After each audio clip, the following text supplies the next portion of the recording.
नों प्रिन्सिपाल सारखौ सोंनो हायो दा सारा माबादि प्रिन्सिपाल जाखो सोरबा सासे नों एसएस अफिसारखौ सोंनो हायो सारा माबादि एसएस अफिसार जाखो सोरबा आईएएस अफिसार सासेखौ नों सोंनो हायो सारा माबादि आईएएस अफिसार जाखो होमबा बिसोरखौ नों सोंदो नोंथाङा जे आईएएस अफिसार जाबाय प्रिन्सिपाल जाबाय एसएस अफिसार जाबाय बिनि आन्दोआव मा दंमोन सार होननानै सोंबा बियो मा बुंगोन कुनु सेक्रेट गैयामोन आन्दो सान्दो जेबो गैयामोन मोनसेल' बाथ्रा बिथांमोना बुंगोन just it is getting started जों खामानिखौ मोजाङै जागायदोंमोन बे बाथ्राखौ बुङो आरो जाय फरायसाया मोजाङै जागायो बे मालाबाबो फेलार जानो हाया दा बेखायनो जागायजेननायखौ बांसिन गुरुत्व होनांगोन नों 9 आव माबायदि फरायसामोन it doesn't matter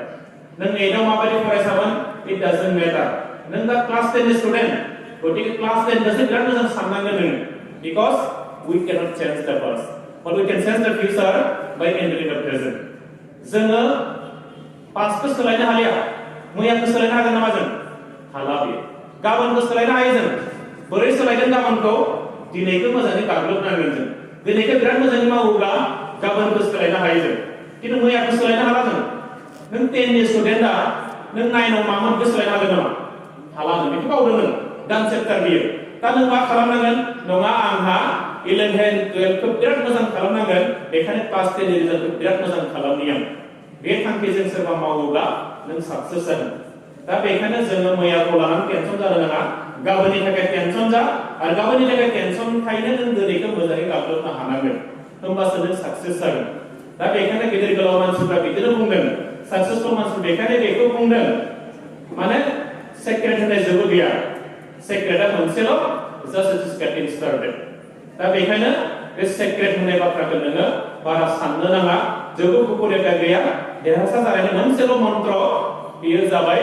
गेटिं स्टार्टेड दा बेखौ नोङो जागायजेनदो आं बेखौल' खावलायबाय 2 नम्बर खोथा आं बेखौ बुङो मानसिनि जिउआव आपस एन्ड डाउन थायो मानसिया मालाबा फेलबो जायो मालाबा बेकबो नाङो मानसिया मालाबा मा जायो गाज्रि माने माबायाव नोङो मालाबा जोंना कम्पार्टमेन्टेलबो मोनो थार्ड डिभिजनआव पास जानो हायो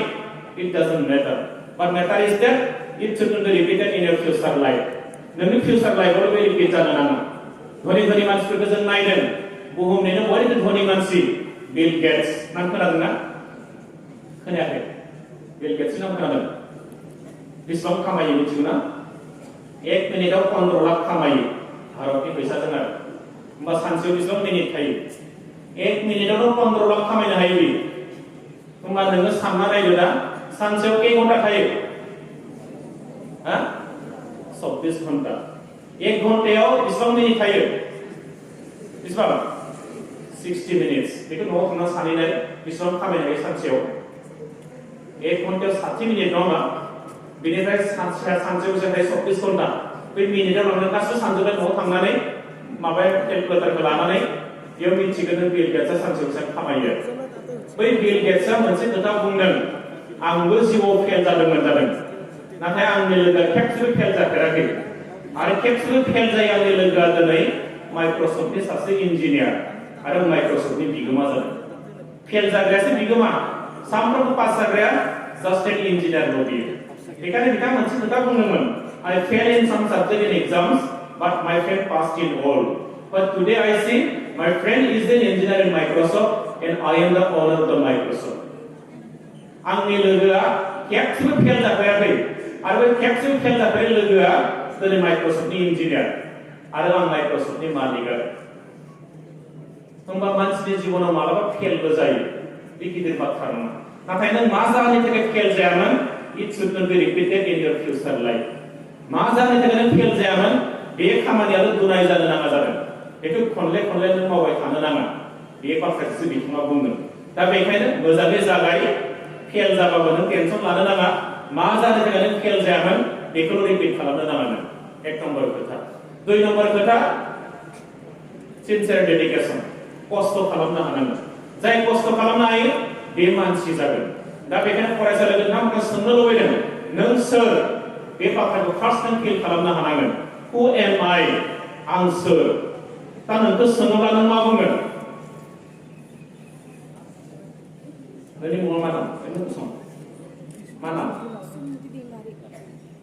नोंखौ आं सोंबाय दे नों सोर होनबा नों मा बुंलांगोन दिनै बुंबाय नामखौ बुंबाय सेकेन्ड बिमा बिफानि नाम नङा होमबा बुंदो बाबानि नामा बानसु दैमारि ओमफ्राय आइनिया उर्मिला दैमारि गामि खारेबारि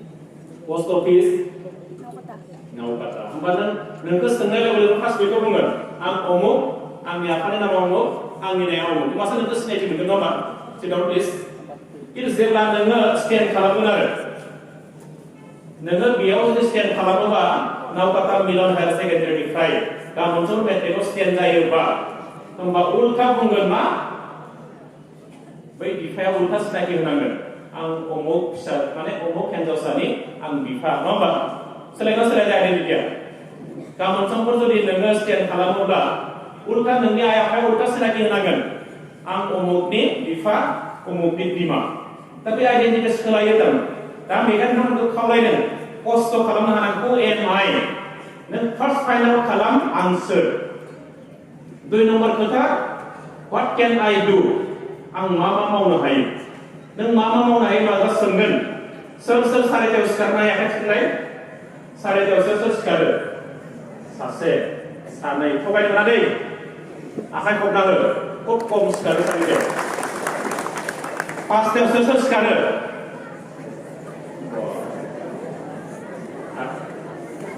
आखाइ खबना बिथांमोननि थाखाय 6थायाव सिखारग्रा बयबो सिखारगोन 6थायाव नङा होमबा सोर कम्पिउटार रोंगौ दे टिभि खालामनो यस मा नाम गसं मा रोंगौ टिभि खालामनो रोंगौ कम्पिउटाराव हा रोंगौ रोङो यस आखाइ खबना बिनि थाखाय सासेल' रोंगौ बेयाव ना मा क्लास 10 यस सोर साहा फुदुंनो रोंगौ दे आखाइ थिखां प्लिज नंगौना नङा आखाइ खबना हो सोर अनला ओंख्रि संनो रोंगौ दे आखाइ थिखां साब्रै बिसोरबो रोंगौ आखाइ खबना हो अनला ओंख्रि संनो रोंगौ बिसोर नङा होमबा थिगानो बुंदो दा आं बुंनो लुबैनाया मा सोर मा रोंगौ आरो नों जुदि क्लास 10आवनो दाबो कम्पिउटारखौ रोङाबा दाखालि सनाम मार्कसआव फैदोंमोन बिसनियानो क्लास माने मा खालामो क्लास 1 निफ्रायनो कम्पिउटारखौ रोंखाजोबो गथ'फ्रा पुरा कम्पिउटाराव डाटा एन्ट्रि खालामनो रोंगौ टेलि खालामनो रोंगौ बिदि आरो सनाम मार्कसनि स्कुलनि गथ'फ्रा आरो बिसोरखौ नोङो जुर फरायनो थिना सोर माखौ मावनानै मोजां मोनो आरो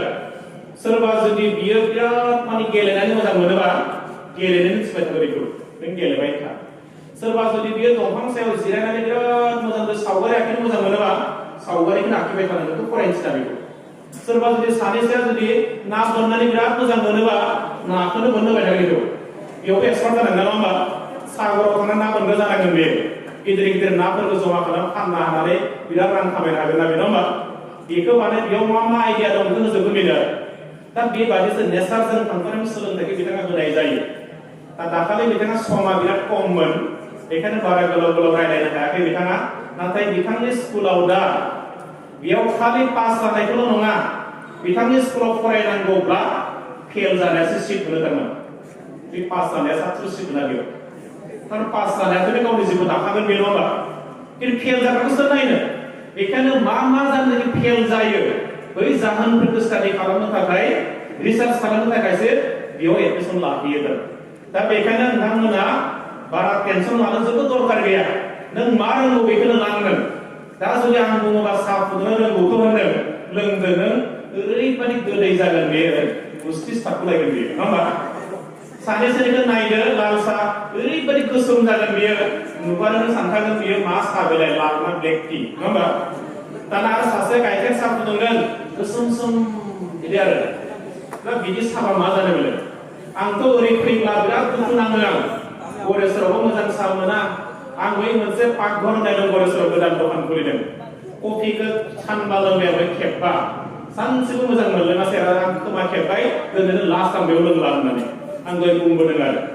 माने बेयाव सिनिया ओरैबायदि बुरजा आरो कफियाबो गोथाव जाखाया आरो दा होनबा जोङो आं बिदि होननानै बे दखाननि बरनाम लायाखै आं बुंनो लुबैनाया मोजां साहा कापसेनि थाखायनो जोङो मालाबा नागिरबाबो मोना जों आं मोनसे दखान ओरै थाङोबा बाक्सायाव कक्लाबारि थाङोबा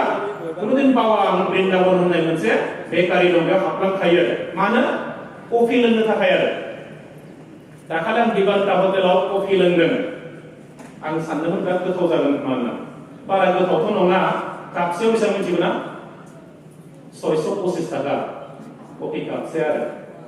625 किन्तु बेयावथ' 5 स्टार हटेलावथ' नों कमप्लेन होबाबो सोलिया बेयाव मानो सोलिया दे नों सानगोन मालाय बे हटेलनि बे बाथानिखा टेस्टआ नों साननांगोन उपाय गैया दा बेयाव नों कमप्लेना सोलिया ब्रेन्डेड हटेल नालाय बिसोर जि होयो बेखौनो लोंनांगोन नों दा बाथ्राया जादों बेयो जोङो जुदि दिनै नों मा रोंगौ होननानै जुदि आंखौ सोङोब्ला बै खामानिफोरखौ नों मोजां अबस्थायावनो रोंनांगोन आं दहाय बुंनाया सोर 5टायाव सिखारनो हायो सोर 6टायाव सिखारनो हायो सोर 7टायाव सिखारो बे जिनिसा नोंनि सायाव सोनारगोन आं खैटायाव सिखारो दे 10टायाव नोंसोर साननो हागौ बिदि बे लिडार मानसि सारा बेथ' 8टानि सिगां सिखारखानाय नङा किन्तु आङो आंनि जेसेबां टिम दङ सबसे सिगां सिखारो आङो मालाबा 3:30 मालाबा 4टायाव सिखारनानै 1.5 घन्टासो बिदि खारबाय बायो जेरावबो लामा जुदि मोजां मोनाबा रुम सिङावनो खारबाय थायो बिदिनो 1.5 घन्टासो बेनि गेजेरावनो आं दै फुदुंगोन लोंनाय दुगैनाय दै फुदुंगोन बेनि उनाव दुगैनो थाखाय गासै रेडि जानो थाखाय मथा मथि 1 घन्टा सम नांगौ सोरबो मिथिगौ नङा होमबा दा बेखिनिखौ आं खालामजोबो आरो जुदि नावकाटायाव आं न'निफ्राय मिटिं गाखोयोब्ला नावकाटानिफ्राय आंनि न'सिम आं गारि सालायनानै थाङोब्ला स्कर्पिय गारिब्ला आंनो बेसेबां सम नांगौ दे मिथिगौ ना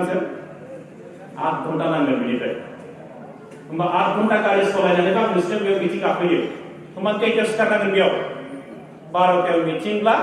आङो नोंसिनियाव आंनि न'निफ्राय स्टार्ट खालामनांगोन 2:30 बा आङो 1:30टायाव फैनांगोन होमबासो आं बेयाव सफैगोन 10टायाव 9टायाव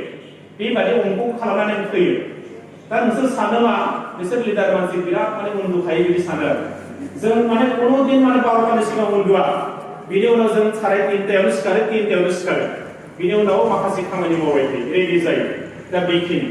दा नोंसोर बेखायनो आं खावलायदों फुङाव सिखारग्रा मानसिनिया खामानिखौ बिराद आवगायनो हायो बियो बिनियाव कोनो दिन माने टाइमनि अभाब जाया दा बेखायनो आं बेखौनो खावलायदों फरायसाफ्राबो नोङो मोनसे खोथाखौ फिल खालामनानै ला गावखौ सिनायग्रो माने नों माखौ सिनाय व्हाट कैन आई डू आं माखौ मावनो हामारो 3 नम्बर खोथा